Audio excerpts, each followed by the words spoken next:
აფხაზეთიდან დევნილი 20 სტუდენტი ევროპის ჩემპიონატზე ეროვნული ნაკრების მატჩზე დასასწრებად გერმანიაში გაემგზავრება. პროექტი მომავალი თქვენია ფარგლებში გალფის ინიციატივითა და დაფინანსებით ხორციელდება. 20 აფხაზეთიდან დევნილი სტუდენტი 2024 წლის ევროპის ჩემპიონატზე საქართველოს ეროვნულ ნაკრებს უგულშემატკივრებს. ისინი ქალაქ დორტმუნდში პირველ ისტორიულ მატჩს თურქეთის ნაკრების წინააღმდეგ დაესწრებიან. ეროვნული ნაკრების საგულშემატკივროდ სტუდენტებს მეგზურობას ქართული ფეხბურთის ლეგენდები შოთა არველაძე და თემურ ქეცბაია გაუწევენ. მატჩს ასევე UFC-ს ქართველი მებრძოლი მერაბ დვალიშვილი დაესწრება. მომავალი ჩვენი აქვია კამპანიას, რომელსაც გალფმა 2 წლის წინ ჩაუყარეთ საფუძველი. 20 სტუდენტის ჩვენი თანამოქალაქის ჩვენი ციხის და ხორცის აფხაზეთიდან ახალგაზრდების დაპატიჟება გერმანიაში და იმ სიხარულის, იმ ისტორიული მიღწევის გაზიარება, რომელსაც ევროპის ჩემპიონატზე საქართველოს ნაკრების გასვლა ქვია. ჩვენი იმ ვალდებულებითი ნაწილი არის,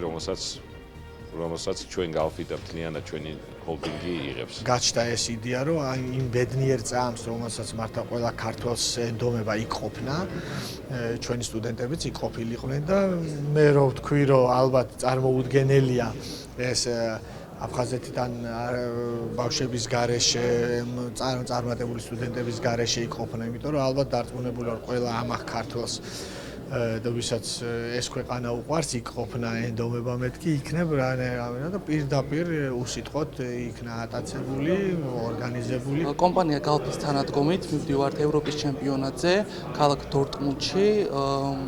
აღნიშნული არის ჩემთვის რა თქმა უნდა ემოციური, რადგან მექნები ამ ისტორიის ნაწილი და მადლობა ყველას მხარდაჭერისთვის, ვინც მიიღო წვლილი აღნიშნულ ღონისძიებაში.